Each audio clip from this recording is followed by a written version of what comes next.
My whole family was sick with the flu at the same time over the holidays. Whew, that was a doozy. We made it through, but having a sick baby and being sick myself and having a spouse who's sick, wow, that just really hit me. And I looked on YouTube because I was like, there's got to be a mom who has a video about how to get through this terrible situation. And I didn't find anything. It doesn't mean that there's not a good one out there, but I didn't find a good, helpful video about how to get through when you and possibly also your family members are sick. So I haven't been a mom for a very long time, but I have some ideas for how I will do it differently next time so that I won't feel I'll still feel bad, but I'll have better resources set up in the first place. I'm mainly covering the topic of if you, the parent, are sick and need to take care of your family, but also the added weight if other family members are sick too, because that just makes it even harder. But with something like the flu, when you have no energy, you're super tired, you just need to sleep, but because you're taking care of an infant or kids, like, you still have to do your work of taking care of the family. Ideally, if you have someone to help you, if you have a spouse to help you, a family member, a friend, that's awesome. Like, use their help to clean or cook or give you a nap. But sometimes people aren't available. Sometimes it's not safe for someone to be there. Sometimes it's not practical, or they couldn't be there for as long as would be helpful. So I'm mostly speaking about the times when you're doing it solo and it's hard. A normal day just consists of so many tasks, and you can only do so many because you only have a very minimal amount of energy. If it's something like the flu, don't worry about keeping up with the non-essential tasks. Let your house be messy, let the dishes take longer to get done, do only any laundry that you have to do, allow things to just be not as well kept, and that's okay. If you have older kids, let them do age-appropriate tasks to help, like if they're able to wipe down the table or put dishes in the sink or sweep or anything laundry-wise that's helpful. I have a baby, so he really couldn't help me, but my husband did things like dishes and stuff like that. So assign tasks that you would usually do to someone who's able to do them. Something to help supplement your rest, even though you're not going to get enough if you're taking care of your family while you're sick. Something to increase your restfulness is to create a safe space for your kids to play. We have a living room with a gate, so I'll just close the gate and my son can play with his toys or read his books, and I'll just lay down in the room. And it's not peaceful. I don't fall fully asleep because he's either trying to get my attention or making lots of noise, but I can at least shut my eyes, take deep breaths, rest my body a little bit, even if there's chaos around me. That's at least a really helpful break in between making food, changing diapers, taking medicine. It's nice to be able to just lie down for a little bit, but still be there and ready if your kid needs you. I do that. Again, since you have to be on somewhat, you can't just rest the whole time because you have kids to take care of. I would encourage you to do activities with your kids that are more restful. My son and I like to sit on the couch, and he loves to just read book after book. And sometimes that might not be what I want to do, but at least we can relax. I can lay back on the couch. We can be kind of snuggling. I don't have to move that much, and he's entertained, which is one of the most helpful things for your kid to be content while you are trying to just get through and make it happen. I would say go outside if you can muster the energy, even just for 5 minutes. That was hard for me to have the energy to do that, and especially when it was cold, that just really didn't seem smart for us to be spending out this time outside in the cold. But even for like 2 or 5 minutes, I found for my son it was really helpful to break up the monotony of just being at home, only doing things inside, not going and seeing people.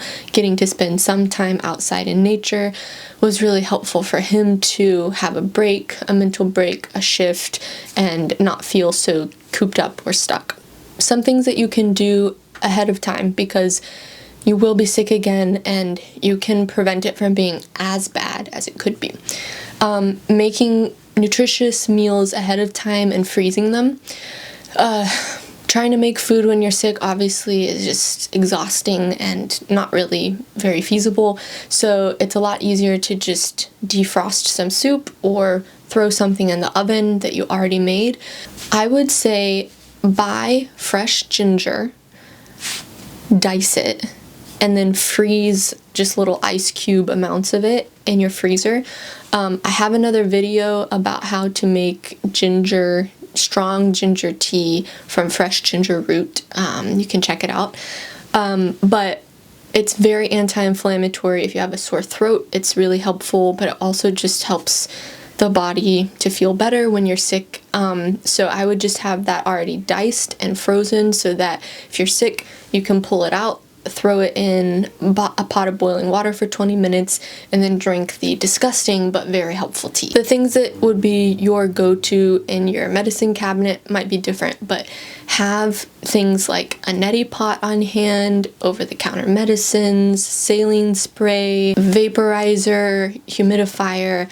I just feel like the dryness in the air is so much more of a struggle when I'm sick, and so a humidifier really helps. I also have like a vaporizer you can put over your face. It's like just like a gas mask but for water vapor, and I found that to be really helpful.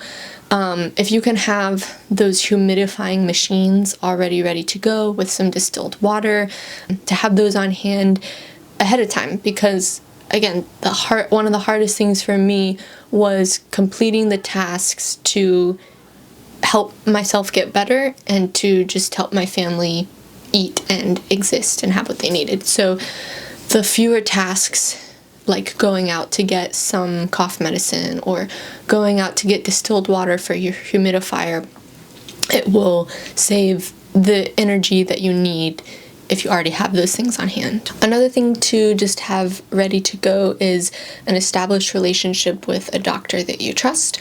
You could do an in-person one, but I also really like the teledoc option. It's extremely convenient. If I have a sinus infection, I can go on my computer in the comfort of my home while I'm holding a kid if needed, and talk to them about my symptoms. They can prescribe any medicine that may be appropriate, and then I'm still back home. I didn't have to wrangle my kids, drive to the doctor, wait for an hour, get exposed to potentially more germs in the process, and then do steps from there. So a huge energy saver is using Teladoc or something else that's online that you can access from your home. But even if that's not like a good option, if you already have an established relationship with a doctor, I think that will usually help you get seen faster. Some places only will see you if you're sick, if you've already have your initial meeting with them. So that will just help you to get seen when you need to get seen. So you can take or leave this part because I'm not an expert and I only have an experience with one child, but I would encourage you to establish solid sleep patterns with your kids when they are well, so that those patterns can be helpful for when they're sick, and give them the tools that they need to like go back to sleep if they like wake up coughing, and it's good for them to just like roll over and go back to sleep. So adults and kids need sleep. We wake up more when we're sick, we cough, we feel uncomfortable, we have pain. And aside from when we need to get up and take care of something, the goal is for adults or kids to like cough or wake up and then go back to sleep so that you can rest and get better. That I know that's obvious, but A lot of times kids will wake up and they may need more help going back to sleep. We did Taking Care of Babies program for our child when he was a baby, and it was so helpful in teaching him the skill of putting himself to sleep, or putting himself back to sleep. And it took a while. It wasn't easy. He was a terrible sleeper at the beginning, but he's a really good sleeper now. And I think that really helps him when he's sick to be more resilient against the wake-ups, and to, even if he wakes up to cough, he's more able to put himself down. So there's fewer times where he needs me or my husband to help soothe him back to sleep, or help him to feel comfortable doing that. So again, like, I know there's certain times where we need to be up with our kids. Maybe they need some medicine in the middle of the night, or there could be reasons to do that, but obviously we want everyone, the whole family, to get more sleep. So Taking Care of Babies is a great resource. I think most of it is for younger kids, but I think she has some information for older ages. So I would just check that out. And even if your kid is older, I think it would still be a helpful resource. But the other thing that has worked really well and helped my kid to be able to go back to sleep is using an OK to Wake clock. I started using it when he was only 10 or 11 months old, which I think is normally a really early time to use it. But I think kids are smarter than we give them the opportunity to be, or give them credit for. I don't know the best time for your kid to potentially use one of these, but we used it really early on with excellent success. So if you don't know what an OK to Wake clock is, it uses colors to tell time instead of numbers. So up to a certain age, kids don't have the skills to know what time it is. And so I think a lot of times when kids wake up, whether it's dark or light, they really don't know what time it is. Again, my kid was less than a year, but I was like, when the clock is blue, that's time for sleep. And when the clock is yellow, it's time to get out of there.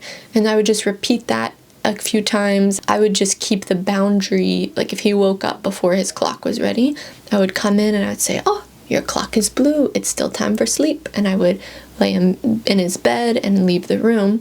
And the first few times he cried and didn't like it. But then when it turned yellow, he could see the change. Mom would come in and say, oh, it's time to get out of there. Your clock is yellow. And so, yeah, I would say it maybe took 4 or 5 days, and he at least understood the process. And then as he's gotten older, he loves watching the light change. And when I come in, he'll go, look, he'll point and I'll be like, yeah, your clock is yellow. It's time to get out of there.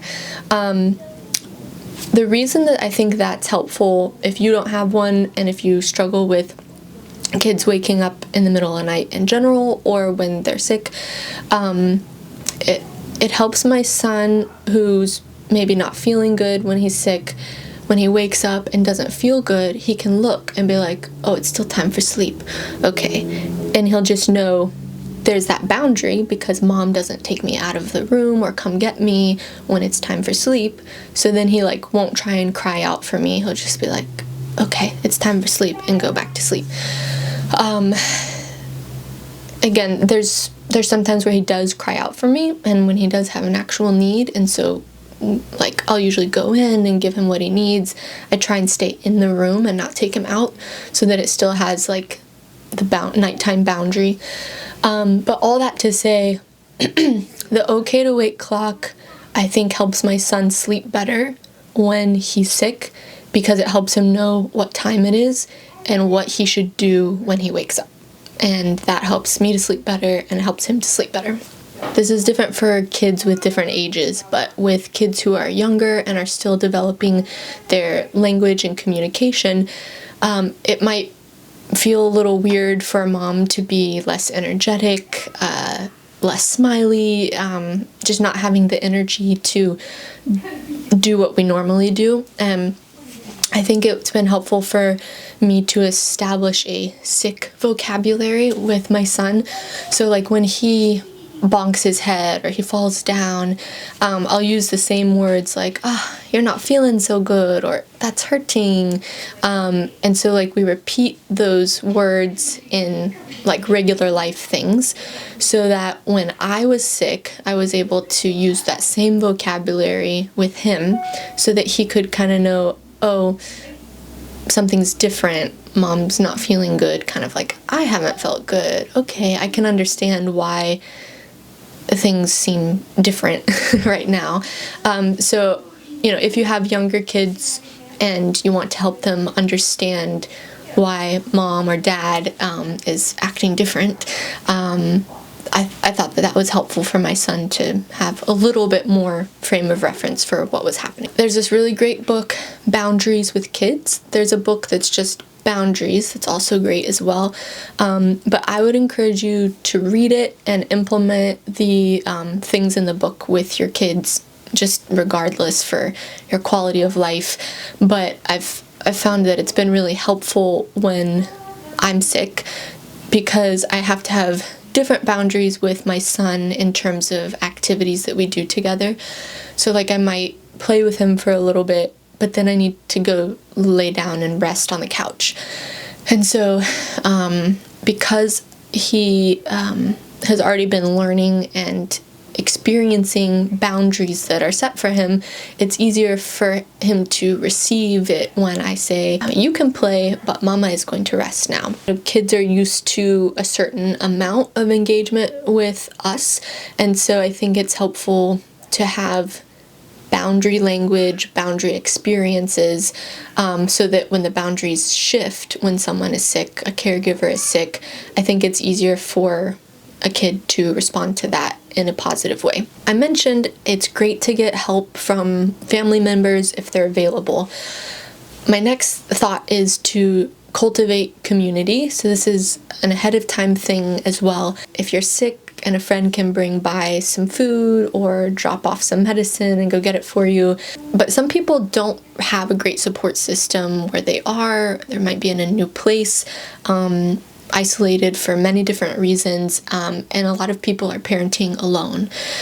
There are other people who are also in your situation, and I would encourage you to connect with other single parents so that you can swap bringing meals when the other is sick, or doing any other sort of like trade of support for each other when you're sick or not, but especially when you're sick because it's so difficult to take care of everyone when you're ill. You could connect with people at your kid's school, at your church. There's resources in the community to help support you that you can look for. Even if you are alone right now, you don't have to be, and there are other people who would welcome a symbiotic support and community relationship with you. The thing that you can do right now that I found to be very helpful in the middle of the misery is to practice gratefulness. I think when you have the flu, it's very hard to feel grateful. But then I realized it would be so much worse if I was trying to recover and I didn't have adequate heating, or I didn't have access to nourishing food, or if I wasn't living in a safe environment. There are people who get sick who don't have a lot of the luxuries that we have. Even if you don't have very many luxuries, if you're watching this video, you probably have access to some luxuries. And whether they're small or many, whether they're few or many, I think it would be really helpful to practice gratefulness. Even just access to healthcare is such a blessing, and that's something that I take for granted. And I was just like, I can be grateful for that. That really helped me to feel better. Another thing that you can practice right now is prayer. I need God's help and provision in life, and I needed Him to get through my sickness. If you're not a follower of Jesus, that probably doesn't feel like it would be very helpful, but you could try it, and I think that it would be beneficial talking to God, because He loves you even if you don't care about Him. It was a lot easier to walk through sickness looking to Him for help instead of just existing in the misery. So to recap, I think the most helpful things to make your next illness more bearable is to prepare anything you would need ahead of time, in terms of medicines, machines to help you, food to eat, patterns in your family, restful activities that you can do, because that will reduce the tasks that you need to complete to get your family through that. It will give you more opportunities to rest and be a lighter load for you.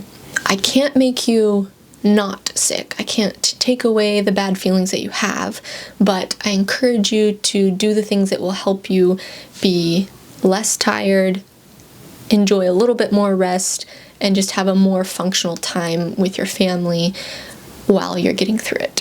Thanks for watching, and please subscribe.